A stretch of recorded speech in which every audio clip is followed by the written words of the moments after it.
नमस्कार, जय हिंद। कैसे हैं आप सभी। दिल्ली आईएएस एकेडमी के यूट्यूब प्लेटफॉर्म पर आप सभी का स्वागत है और मैं उपस्थित हूँ आपके समक्ष एक बार पुनः 30 कदम 2.0 सीरीज को लेकर के, जिसमें आज हम बात करने वाले हैं विजयनगर और बहमनी साम्राज्य के 29 महत्वपूर्ण क्वेश्चन पर, जो आपके आने वाले एग्जाम में महत्वपूर्ण साबित हो सकते हैं। पिछली कक्षा में हमने सल्तनत काल को खत्म किया था 2 कक्षाओं को मिलाकर के, और आज हम उसी को आगे बढ़ाते हुए मुगल काल से पहले की जो घटना है, जिसमें हम विजयनगर साम्राज्य की बात करेंगे 30 प्रश्नों पर, और उसके साथ कुछ क्वेश्चन जो है बहमनी साम्राज्य के भी होंगे। इसमें ज्यादातर जो क्वेश्चन है वो विजयनगरम से ही आते हैं। बहमनी साम्राज्य से क्वेश्चन की जो संख्या है वो अभी तक कम रही है, तो इसलिए हमने बहमनी साम्राज्य में कम क्वेश्चन डाले हैं और विजयनगरम से ज्यादा क्वेश्चन डालने का कोशिश किया है। ठीक है, फिलहाल आगे बढ़ते हैं इस सेगमेंट में और देखते हैं हमारे आज के सेगमेंट का फर्स्ट क्वेश्चन। चलिए ध्यान से आप पढ़िएगा, क्वेश्चन स्टेटमेंट वाइज ज्यादातर रहेंगे और आपको सही जवाब तक पहुंचना है। ठीक, चलिए पढ़िएगा आज का हमारा पहला क्वेश्चन। क्वेश्चन नंबर 1 क्या कह रहा है? संगम वंश यानी कि संगम डायनेस्टी के संदर्भ में निम्न कथनों पर विचार करें। पहला, हरिहर प्रथम और बुक्का प्रथम दोनों मूल रूप से काकतीय शासन के अधीन कार्य कर रहे थे और बाद में वे होयसलों से जुड़े। Both Harihar and Bukka first originally worked under Kakatiya rule and later joined the Hoysal dynasty. अब ये जो स्टेटमेंट है क्या सही है? यस, बिल्कुल करेक्ट है कि शुरुआत में वो लोग काकतियों के साथ थे, फिर कुछ समय के लिए होयसलों से वो लोग भी जुड़े थे। सेकंड है, under the guidance of Vidyaranya they adopted the Harihar Bukka administrative model which emphasized Brahmanical Renaissance, यानी कि विद्यारण्य के प्रभाव में आकर के, उनके मार्गदर्शन में आकर के उन्होंने हरिहर बुक्का प्रशासन मॉडल को अपनाया, जिसमें ब्राह्मणीय पुनरुत्थान पर विशेष बल था। ये बात तो बिल्कुल सही है। विद्यारण्य कौन थे? तो ये उनके गुरु थे। और हरिहर बुक्का मॉडल का मतलब क्या है? हरिहर बुक्का मॉडल का मतलब है जॉइंट एडमिनिस्ट्रेशन या यूनाइटेड एडमिनिस्ट्रेशन, संयुक्त प्रशासन, जहां पर प्रशासन में एक मुखिया ना होकर के 2 मुखिया होते थे। दोनों भाई मुखिया थे, हरिहर और बुक्का दोनों थे, तो इसको जॉइंट एडमिनिस्ट्रेशन कहा जाता है। तो ये स्टेटमेंट भी करेक्ट है और ब्राह्मणवाद पर बल दिया गया था, ये भी बिल्कुल सही है। होयसल वीरा या वीर बल्लाल तृतीय की मृत्यु से विजयनगर साम्राज्य की स्थापना में निर्णायक भूमिका निभाई। अब जो होयसल राजवंश था उसके खत्म होने के बाद जो खालीपन था होयसलों के बीच में, उसका फायदा किसने उठाया? हरिहर और बुक्का ने उठाया, तो उसमें फायदा तो उनको हुआ था। तो 3 स्टेटमेंट यहां पर करेक्ट होगा। तो डी ऑप्शन में है तीनों, 1, 2 और 3। ठीक, चलिए आगे बढ़ते हैं क्वेश्चन नंबर 2 की तरफ। क्वेश्चन नंबर 2, विजयनगर के योजना अर्बन प्लानिंग के संदर्भ में कौन से कथन सही हैं? Which of the following statements regarding Vijayanagara urban planning are correct? पहला, हम्पी में रॉयल सेंटर यानी कि राजकीय केंद्र और सेक्रेड सेंटर यानी कि पवित्र यानी कि धार्मिक केंद्र पृथककरण को दर्शाता है, अर्थात यहां पर दोनों प्रशासनिक और धार्मिक गतिविधियों के लिए अलग अलग स्थान निर्धारित था। The separation of royal center and sacred center in Hampi showed that religious and administrative activities were managed under different planning. बिल्कुल करेक्ट, ये स्टेटमेंट सही है। दूसरा, हम्पी बाजार was one of the longest ancient बाजार street in South India. Hampi बाजार दक्षिण भारत में सबसे लंबी प्राचीन बाजार सड़कों में से एक था। ये भी स्टेटमेंट करेक्ट है। दक्षिण भारत का उस समय पर सबसे बड़ा बाजार था हम्पी का बाजार। और तीसरा, नहर आधारित जल प्रबंधन प्रणाली देवराय द्वितीय द्वारा विकसित कराई गई थी। अब ये जो देवराय द्वितीय है, इसके समय पर नहर प्रणाली विकसित नहीं हुई थी, ये ज्यादातर कृष्ण देव राय के समय पर विकसित की गई थी। कृष्ण देव राय नहरों से हर एक एरिया को जोड़ने की परंपरा देवराय फर्स्ट के समय पर स्टार्ट हुई थी और कृष्णदेवराय के समय पर काफी हद तक वो बड़ी थी।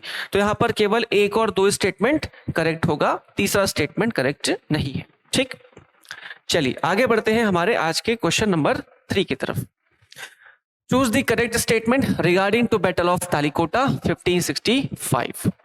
1565 में जो तालिकोटा का बैटल हुआ था उसके बारे में हमको यहाँ पर चर्चा करनी है। युद्ध में दक्कन सल्तनतों ने पहली बार यूरोपियन तोपखाने विशेषज्ञों की मदद ली।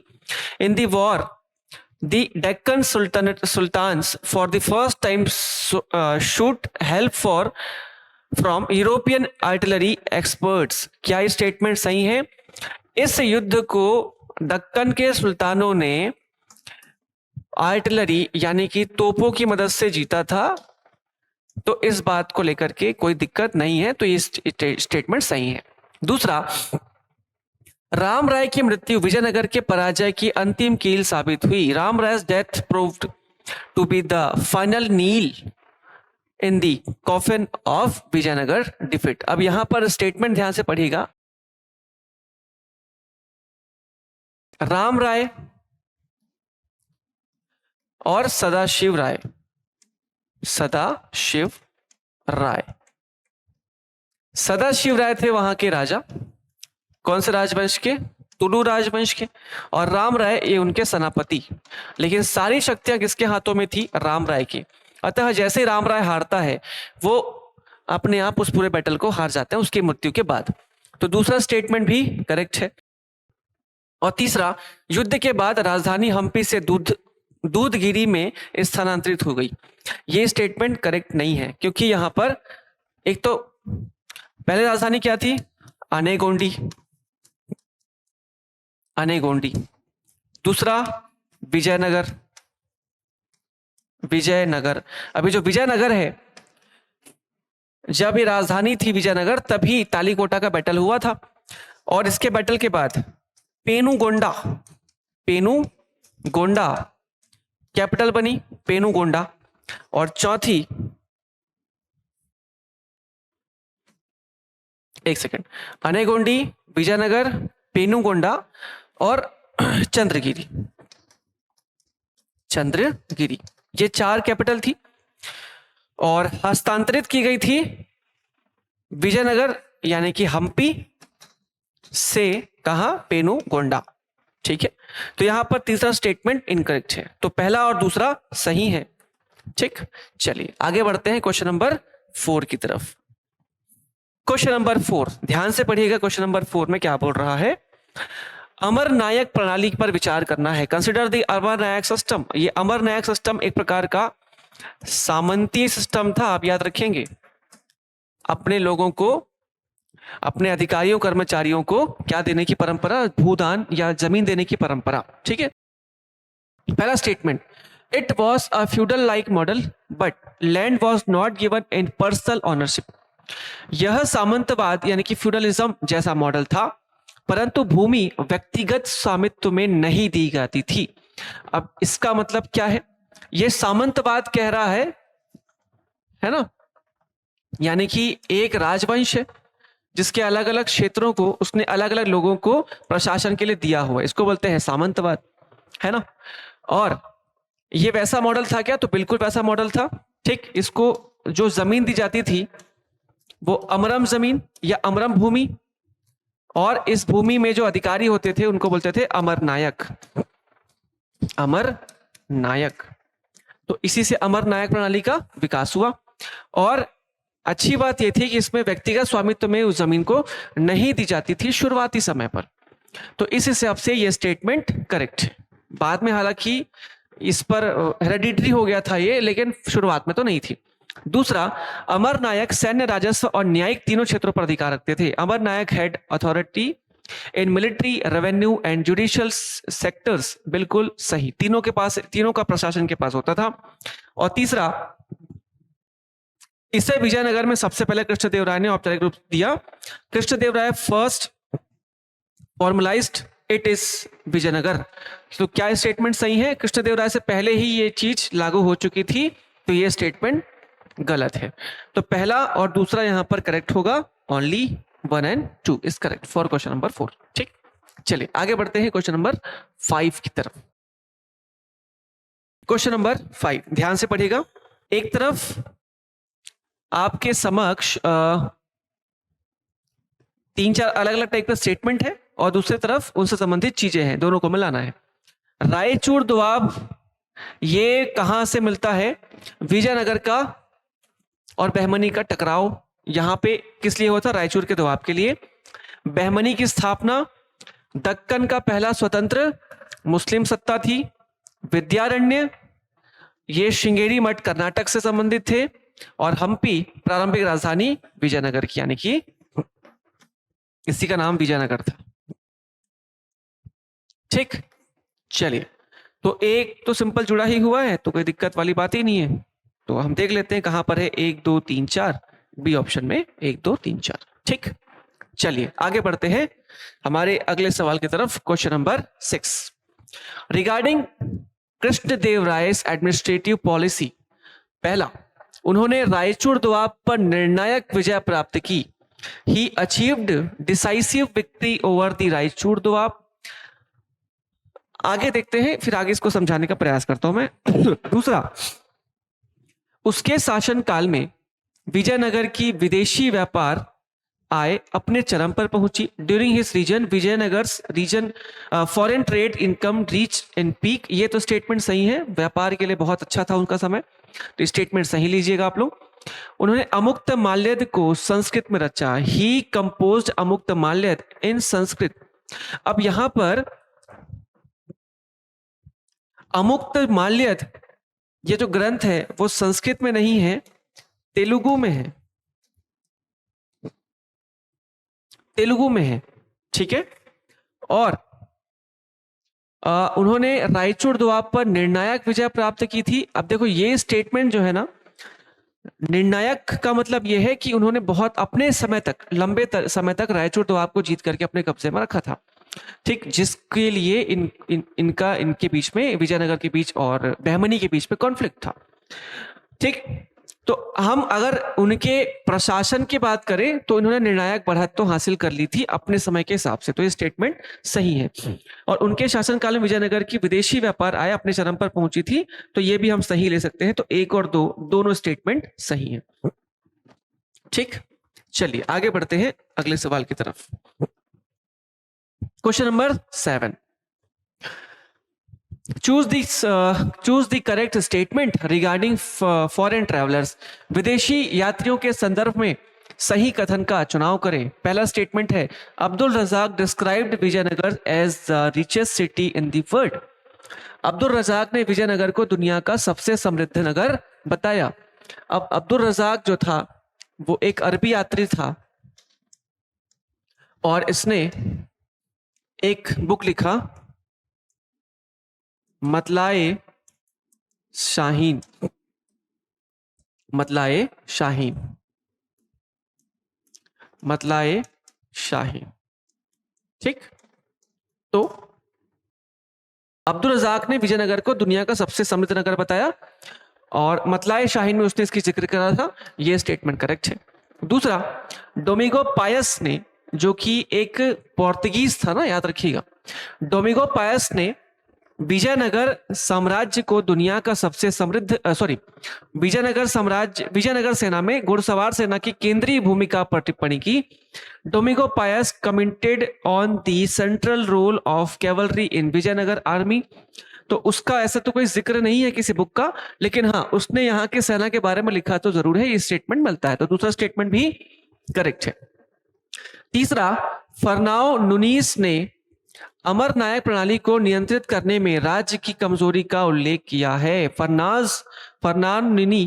Nunes mention the state's weakness in controlling the Amaranayaka system. अब ये फरनाज नुनीस जो था उसकी बुक का नाम है विजयनगर अ फॉरगॉटन एम्पायर। विजयनगर अ फॉरगॉटन एम्पायर। इस बुक में उन्होंने इस अमर न्याय प्रणाली के बारे में इस प्रकार के जिक्र करी है, तो इस स्टेटमेंट को भी आप सही ले सकते हैं। ठीक, तो क्वेश्चन नंबर 7 का आपको तीनों आंसर करेक्ट मिल जाएगा, 1, 2 और 3, तीनों स्टेटमेंट करेक्ट है। ठीक, चलिए बढ़ते हैं हमारे 8वें सवाल की तरफ। क्वेश्चन नंबर 8, ध्यान से पढ़िएगा क्या पूछ रहा है क्वेश्चन नंबर 8 में। कल्याण मंडप की स्थापत्य विशेषताओं में कौन से सही है?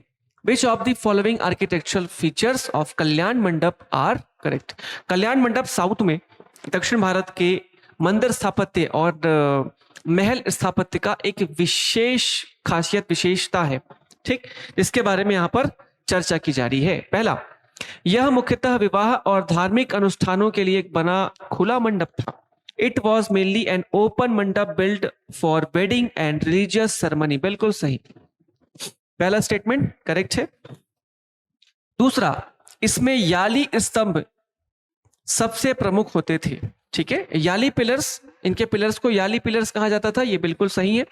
और तीसरा, कल्याण मंडप केवल तुंगभद्रा नदी के उत्तरी तट पर मिलता है, ये स्टेटमेंट गलत है। ये पूरे लगभग दक्षिण भारत में आपको मिलेगा, तो स्टेटमेंट इनकरेक्ट हो जाता है। तो इसमें ध्यान रखिए, पहला और दूसरा जो है सिर्फ सही है। ठीक, चलिए क्वेश्चन नंबर 8 के बाद आगे देखते हैं क्वेश्चन नंबर 9 की तरफ। क्वेश्चन नंबर 9 क्या कह रहा है? विजयनगर के सिक्कों के बारे में कथन चुनना है आपको। Choose the correct statement about Vijayanagara coins. पहला, सोने के सिक्कों पर वराह, गरुड़ और राम की प्रतिमाएं मिलती है। तो ये आपको मिलेगा कि उसके समय पर जो प्रमुख देवता होते थे साउथ के, उनके यहाँ पर सिक्कों पर चिन्ह वराह यानी कि भगवान विष्णु से जुड़ा हुआ, गरुड़ भी उन्हीं से जुड़ा हुआ, और राम की प्रतिमाएं मिलती थी। बिल्कुल सही। ठीक, तो gold coin bore image of Varaha, Garuda and Rama. ठीक, तो ये स्टेटमेंट करेक्ट है। दूसरा, new coins standards were adopted from Turkey dirham and Persian toman statement. तुर्की दिरहम और फारसी तोमान के मानक को अपनाकर नए सिक्कों का मान निकाला गया था। तो इस प्रकार का कोई स्टेटमेंट हमारे पास नहीं है अवेलेबल, और ना ही ये सही है, तो ये स्टेटमेंट गलत है। पहला सही है, दूसरा गलत है। तीसरा, कृष्णदेवराय के सिक्के द्रविड़ धार्मिक प्रतीकों से समृद्ध है। तो जो यहां है वही स्टेटमेंट यहां भी है, कुल मिलाकर के तो दोनों स्टेटमेंट सही है, पहला और तीसरा, और एक जो गलत है वो है दूसरा। ठीक, तो क्वेश्चन नंबर 9 में आपको मिलेगा 1 और 3 करेक्ट, सी ऑप्शन में है। ओके, चलिए क्वेश्चन नंबर 9 के बाद आगे बढ़ा जाए क्वेश्चन नंबर 10 की तरफ। ठीक, question number 10, which of the following is correct regarding Deva Raya second? Deva Raya द्वितीय संबंधित में से कौन सा स्टेटमेंट सही है? पहला स्टेटमेंट, ही रिक्रूटेड तुर्की आर्चर्स इन विजयनगर आर्मी। उन्होंने विजयनगर सेना में तुर्की धनुधारियों को भर्ती किया। बिल्कुल सही। देवराय सेकंड के समय पर उन्होंने बड़ी मात्रा में तुर्की जो आर्चर्स थे उनकी भर्ती अपने सेना में करी थी, अपनी सेना को रिफॉर्म किया था, पहला। दूसरा, उन्होंने बांध, नहर और फारसी चरखा तकनीक को अपनाया था। ठीक, तो यहां पर ये उनके जनक नहीं कहे जा रहे हैं, याद रखिएगा। पहले स्टेटमेंट वाले में जो था, पहले पुराने क्वेश्चन में, वो जनक के रूप में था। यहां पर फारसी चरखा, ये इसको बोलते हैं पर्शियन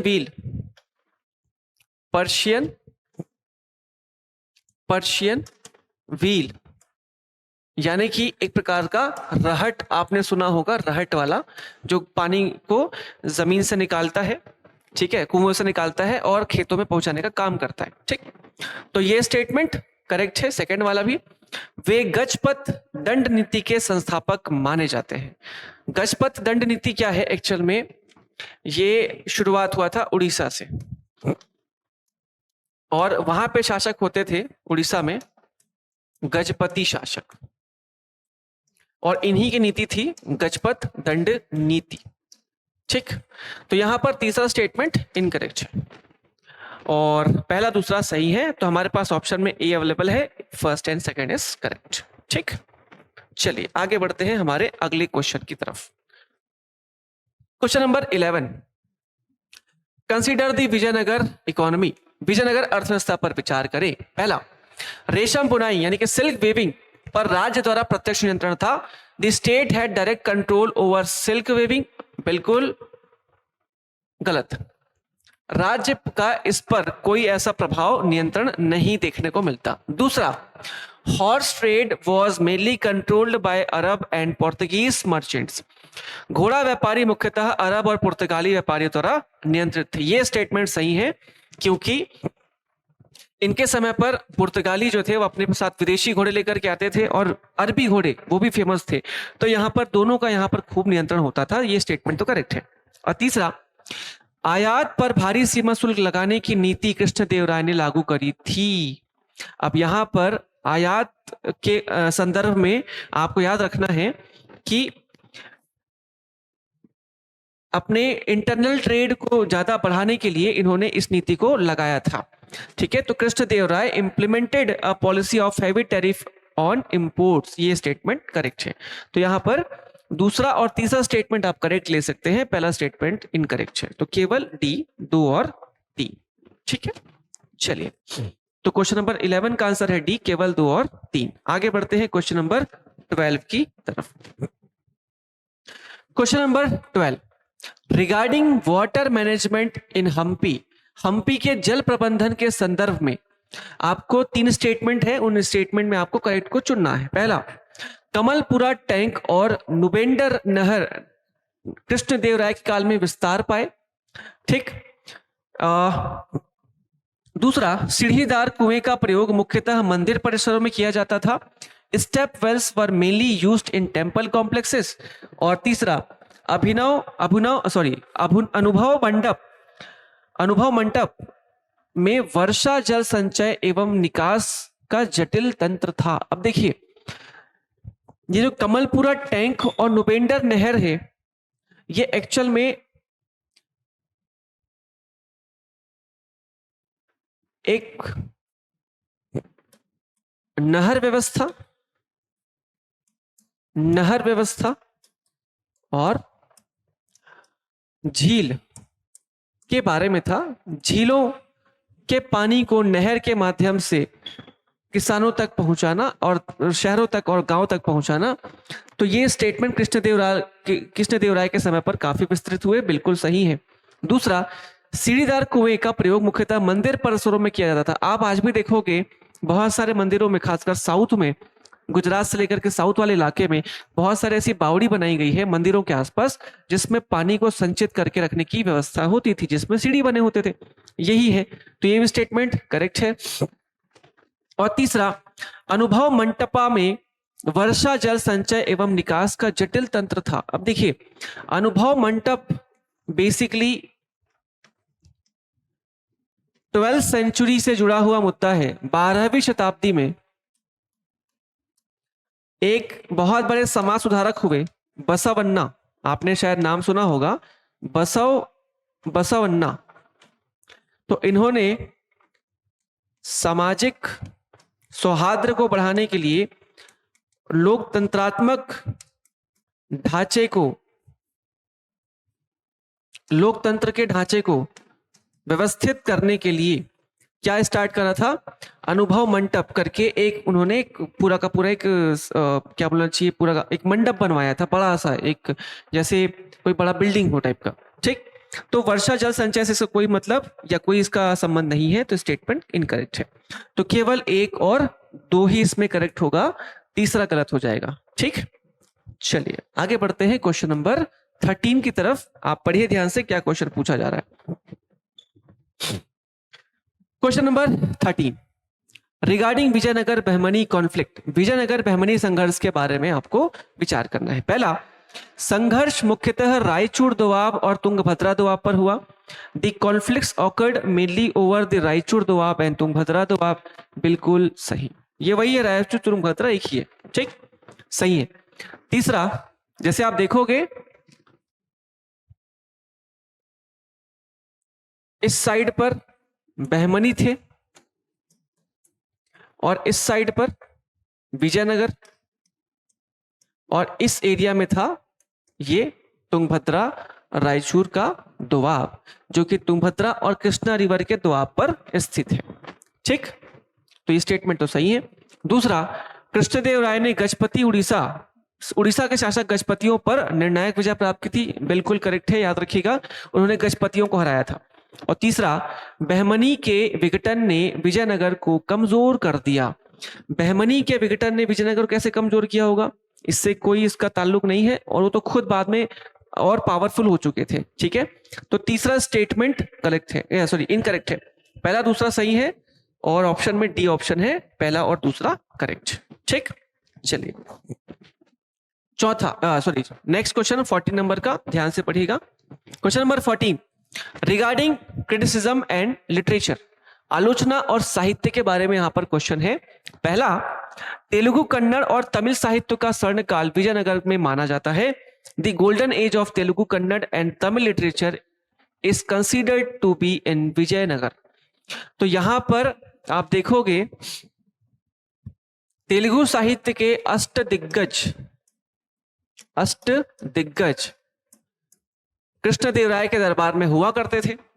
तो यहां पर आंशिक रूप से तो सत्य है ही, तो स्टेटमेंट करेक्ट है। तेनाली रामा और अल्लीसानी पेदन्ना तुलु वंश के दरबार में प्रमुख हुए, तो ये भी स्टेटमेंट सही है, क्योंकि तुलु राजवंश से ही कौन थे, कृष्णदेवराय, और उन्हीं के दरबारी थे अलसी पेडन्ना और ये सारे। ठीक, तीसरा, कविराज मार्ग विजयनगर काल का एक महत्वपूर्ण ग्रंथ है। अब ये जो कविराज मार्ग है वो इनके काल का नहीं है, बल्कि ये जो कविराज मार्ग के नाम से ग्रंथ है तो कन्नड़ में, लेकिन इसे राष्ट्रकूट शासक अमोघ वर्ष ने लिखा था। किसने, अमोघ वर्ष ने। तो तीसरा स्टेटमेंट इनकरेक्ट हो जाएगा, है ना। तो पहला दूसरा सही है, तीसरा इनकरेक्ट है। तो एक और दो सी ऑप्शन में है, एक और दो करेक्ट है, बाकी तीसरा इनकरेक्ट है ना। चलिए आगे बढ़ते हैं हमारे अगले सवाल की तरफ। Question number 15। क्वेश्चन नंबर 15 में क्या पूछ रहा है, विजयनगर साम्राज्य की स्थापना में किस संत विद्वान का मार्गदर्शन माना जाता है, बसव, रामानुज, विद्यारण्य या Chaitanya Mahaprabhu. Which saint scholars credited with guiding the establishment of the Vijayanagara empire. तो यहां पर एक ही नाम आपको याद रखना चाहिए, विद्यारण्य। कौन थे, ये गुरु थे किसके,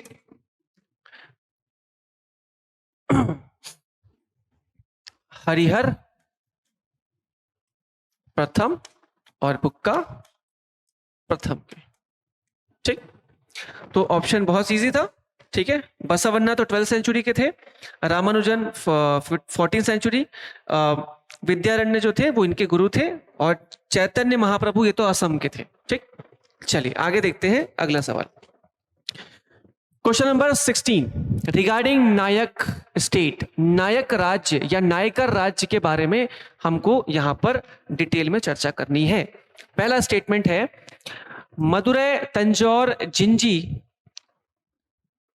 वो एक्चुअल में जिंजी है, गिंजी लिखा गया है, जिंजी विजयनगर के प्रमुख सामंत थे। ठीक, तो ये स्टेटमेंट सही है।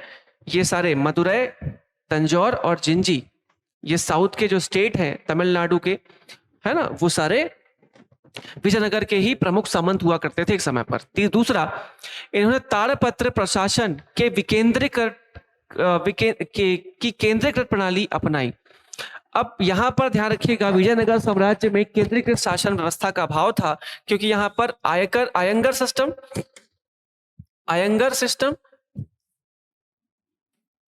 आयंगर और नायंगर सिस्टम मौजूद था, आयंगर और नायंगर सिस्टम, और ये जो था वो डिसेंट्रलाइजेशन पर बेस्ड था। और ताड़पत्र प्रशासन का मतलब ये है कि प्रशासन में जब हर काम लिख करके, जो कि ताड़पत्र पर लिखा हो, लिख करके किया जाए तो उसको ताड़पत्र प्रशासन कहा जाता था, लेकिन केंद्रीकृत प्रशासन नहीं था, ये गलत है। और विजयनगर के पतन के बाद इनके राज्य स्वतंत्र बन गए, ये स्टेटमेंट सही है। इसके बाद आपको दिखेंगे बहुत सारे ऐसे छोटे छोटे राज्य, जैसे एक राजवंश आपको मिलेगा वडियार राजवंश। वडियार, ये वही वडियार राजवंश है जिसके राजा हुए चिक्का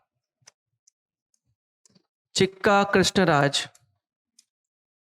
फर्स्ट, जिसको हटा करके हैदर अली ने क्या स्थापित किया था? अपना खुद का साम्राज्य स्थापित किया था उसके ऊपर, है ना। फिर टीपू सुल्तान हुआ, वो मॉडर्न एज की बात है, ठीक। तो सॉरी, तो तालप्रत प्रशासन ये तो गलत है, थर्ड वाला सही है, पहला वाला सही है। 1 और 3 इसमें करेक्ट है। सी ऑप्शन में हमारे पास 1 और सी करेक्ट दिख रहा है, ठीक है। तो यहां पर 16 में क्वेश्चन में 1 और 3 सही है, बाकी दूसरा वाला गलत है। चलिए बढ़ते हैं आगे हमारे 16 नंबर के क्वेश्चन की तरफ, 17 sorry. Arrange the event in chronological order. यहां पर 4 स्टेटमेंट है, 4 घटनाएं हैं, उसको क्रोनोलॉजी में जमाना है आपको।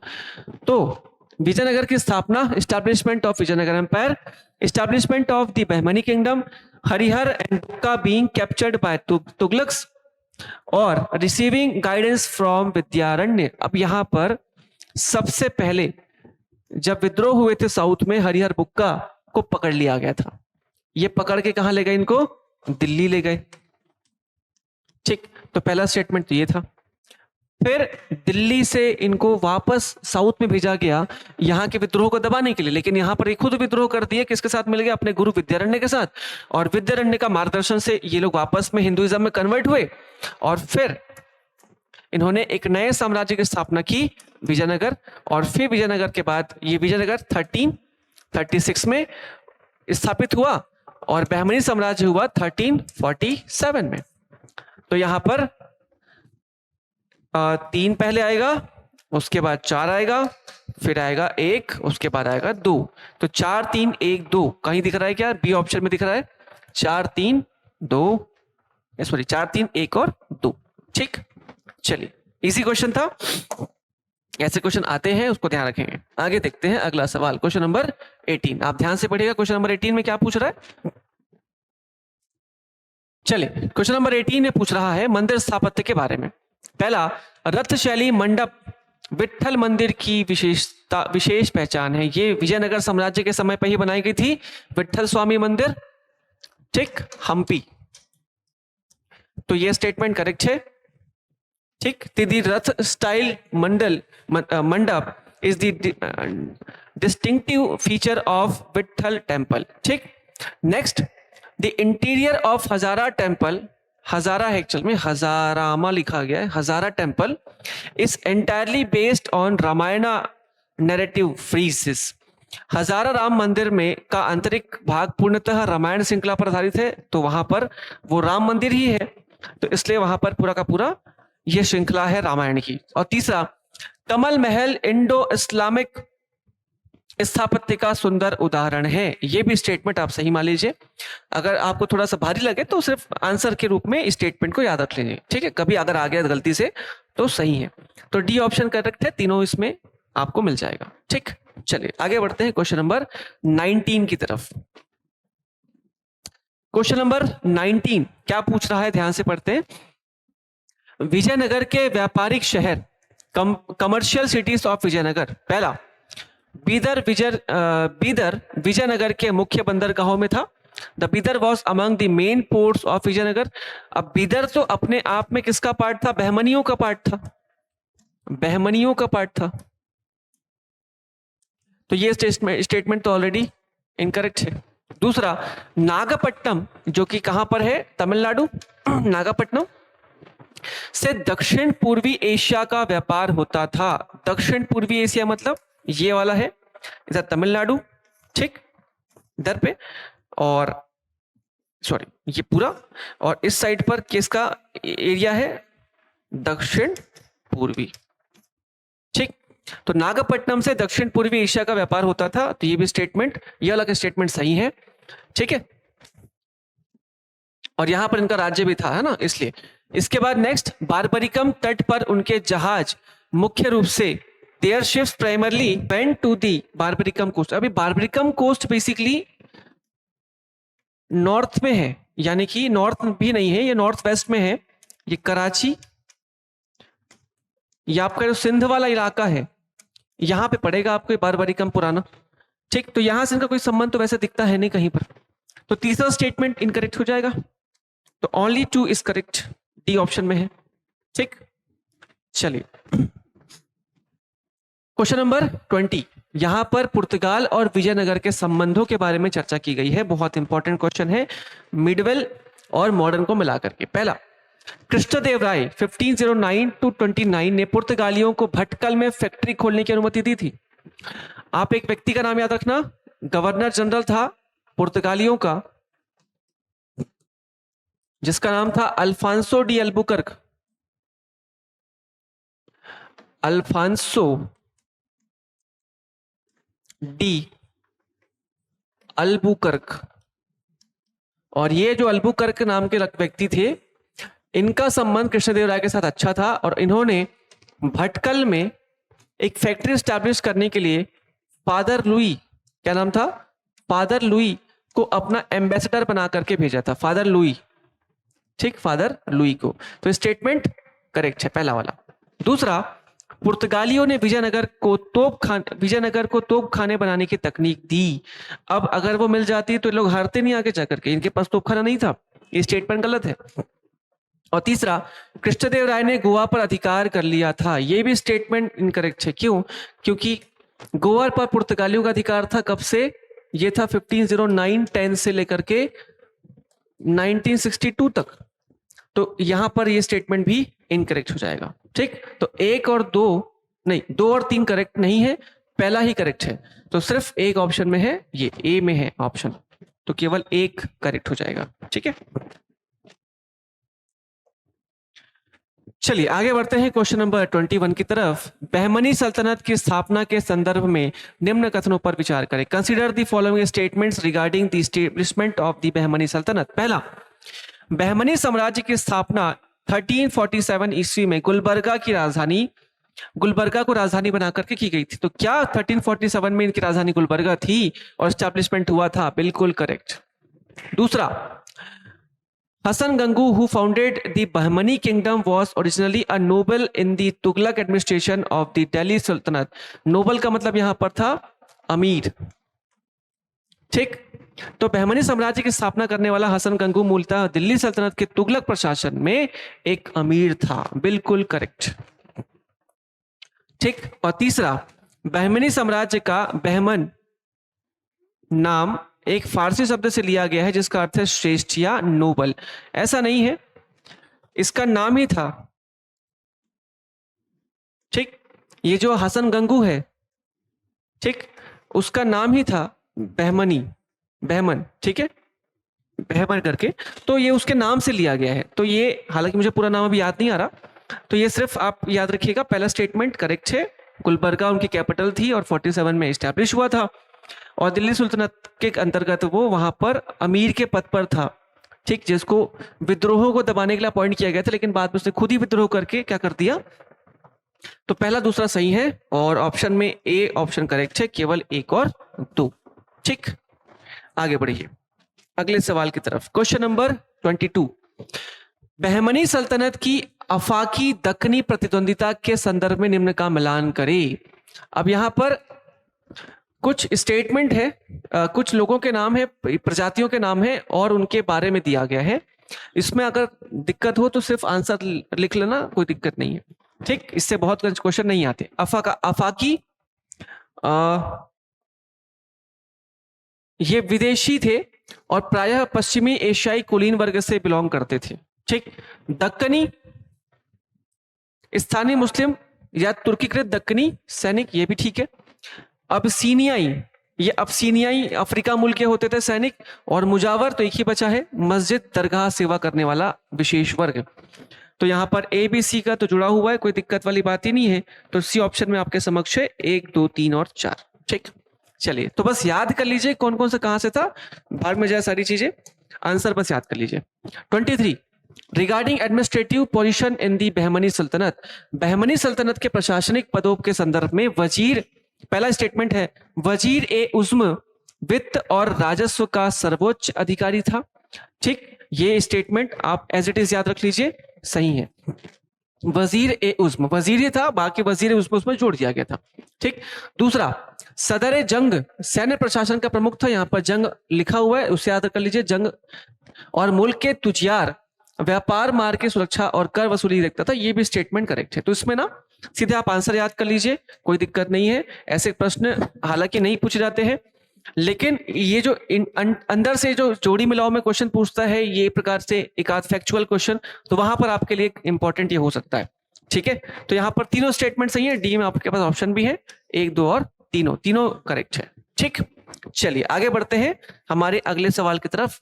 क्वेश्चन नंबर 23 के बाद question number 24। Question number 24, which was not a major reason in Bahmani Vijayanagar conflict 14th-15th century. Bahmani और विजयनगर संघर्ष में निम्न में से कौन सा कारण प्रमुख नहीं था, पूछा है। पहला, रायचूर दोआब के नियंत्रण पर यह कॉन्फ्लिक्ट तो सबसे इंपॉर्टेंट था, और वहीं पर किला था मुदगल का, तो मुदगल के किले के लिए भी लड़ाई थी। तीसरा, तुंगभद्रा कृष्णा जल नियंत्रण की नीति, ये भी स्टेटमेंट इसी से जुड़ा हुआ मुद्दा है। जिसके पास ये एरिया होगा उसके पास जल पर नियंत्रण होगा, उसको अपने साम्राज्य को कृषि से संपन्न करने में दिक्कत कम होगी। मुदगल किले पर यह स्ट्रेटेजिक लोकेशन था, वहां पर सेना की तैनाती बहुत अच्छी तरीके से कर सकते हो आप लोग। और दोआब पर नियंत्रण, ये भी एक फर्टाइल एरिया हुआ करता था, इसलिए। और डी ऑप्शन गलत है, ताम्रपर्णी नदी के संगम क्षेत्र पर ये विवाद था, तो ये स्टेटमेंट इनकरेक्ट है। ठीक, तो हमारे लिए सही जवाब डी ऑप्शन हो जाएगा क्वेश्चन नंबर 24 का। चलिए आगे बढ़ा जाए क्वेश्चन नंबर 25 की तरफ। क्वेश्चन नंबर 25, विजयनगर पर शासन करने वाले वंशों के सही काल क्रम का चयन करें। अब यहां पर 4 राजवंश हमको पता है, और चारों को आपको सही क्रम में मिलाना है। देखिए, सबसे पहले क्या हुआ था, संगम, दूसरा सालू, तीसरा तुलु राजवंश, और चौथा अरावीडू राजवंश। कौन सा, अरावीडू राजवंश। तो ये जो 4 स्टेटमेंट है, 4 ये आपके राजवंश है, आप देख लीजिए कहां पर है, संगम, सालू, तुलु, अरावीडू। बिंदु लिखा गया, एक्चुअल में अरावीडू है वो, अरावीडू। ठीक, डी ऑप्शन में है आपके पास, तो सिंपल है, याद रखिएगा। ठीक, चलिए अगला question, question number 26, which South Indian dance style first emerge during the Vijayanagar period. कौन सी दक्षिण भारतीय नृत्य शैली विजयनगर शासन काल में सर्वप्रथम अवतरित हुई। अब इसमें से चारों ऑप्शन में से आपको बताना है कि कौन सी शैली जो है विजयनगर साम्राज्य के समय पर पैदा हुई थी। मोहिनीअट्टम, यक्षगान, कृष्ण अहम या व्योमलता। तो आंसर आप याद रख लीजिए सीधा, यक्षगान। हाँ ठीक है, ये B option, Yakshagana is the correct answer. ठीक, तो कौन सी दक्षिण भारतीय शैली विजयनगर के समय पर पैदा हुई थी, यक्षगान। ठीक है, चलिए question number 27, among the 5 Deccani kingdom that emerged from Bahmani succession, which is considered the strongest successor of Bahmani culture।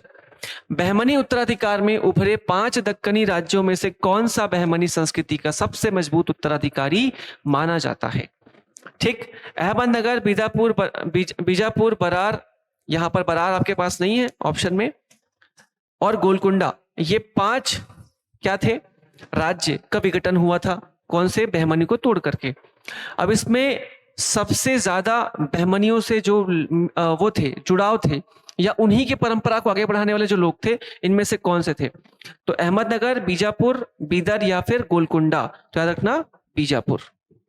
ठीक, तो मूल बहमनी कौन थे जो उस राजवंश को आगे बढ़ा रहे थे, वो थे बीजापुर वाले। ठीक, चलिए तो ये क्वेश्चन नंबर 27 का आंसर था C, Bijapur. Next 28, what was the significance of diplomatic relation between Firoz Shah Bahmani and Devaraya second. Firoz Shah Bahman और देवराय द्वितीय के बीच राजनयिक संबंधों का महत्व क्या था। अब यहाँ पे दोनों के बीच में एक कॉन्फ्लिक्ट हुआ था, याद रखिएगा 1398 के अराउंड। ठीक है, सोनार की बेटी का युद्ध कहा जाता था इसको, बैटल ऑफ सोनार की बेटी। ठीक, तो पहली बार विजयनगर और बहमनी के सैन्य गठबंधन बना था। अब इसमें क्या महत्व था बताना है ना, क्या महत्व था बताना है। ठीक, what was the significance of diplomatic relation between Firoz Shah Bahmani and Devaraya second. तो क्या उन तो पहली बार विजयनगर उसका गठबंधन बना था, तो यहां पर बिल्कुल भी ऐसा कोई गठबंधन नहीं हुआ था। ठीक, फिरोज शाह ने विजयनगर की राजकुमारी से विवाह कर राजनीतिक संतुलन साधा, ये स्टेटमेंट सही है, क्योंकि फिरोज शाह जो ये था बहमन, उसने इसको हरा करके उसकी बेटी से शादी करा था। ठीक, और सी, इस समझौते ने दोनों के बीच स्थायी शांति स्थापित करी थी। स्थायी तो नहीं कहा जा सकता। और तीसरा, चौथा, इसके बाद विजयनगर ने बहमनी को कृष्णा घाटी सौंप दी। After this Vijayanagara surrendered Krishna valley to Bahmani. तो यहां पर यह भी स्टेटमेंट इनकरेक्ट है, ऐसा कोई घटना नहीं घटा था। तो ए सी डी गलत है। आंसर क्या पूछा है, क्या महत्व था, तो एक ही महत्व था, राजनीतिक संतुलन स्थापित हुआ था एक शादी मैट्रिमोनियल अलायंस के द्वारा। तो 28 का आंसर हो जाएगा बी। ठीक, चलिए आते आगे बढ़ते हैं क्वेश्चन नंबर 29 की तरफ। जैनुल आबिदीन जिसने गो हत्या प्रतिबंध कर दिया था, कहाँ का शासक था। अब यहाँ पर जो क्वेश्चन आ गया ना, वो थोड़ा सा बहमनियों से हटकर है, ये कश्मीर से उठा लिया है। तो जैनुल आबिदीन बेसिकली कश्मीर का शासक था। इसे कश्मीर का अकबर भी कहा जाता था, अकबर ऑफ कश्मीर। ठीक, और यही वो व्यक्ति था जिसने भारत से जजिया टैक्स को पहली बार एबॉलिश किया था। अकबर से भी पहले इसने एबॉलिश कर दिया था, लेकिन फिर भी इसको वहां का अकबर कहा जाता है, कश्मीर का, यही कारण से। ठीक है, तो जैनुल आबिदीन वाला जो स्टेटमेंट है, गौ हत्या प्रतिबंध किया था और जजिया भी हटाया था, कश्मीर का शासक था। ठीक, चलिए, अच्छा शासक था। आगे देखते हैं क्वेश्चन नंबर 28 के बाद 29 के बाद 30, यह आज का अंतिम सवाल है।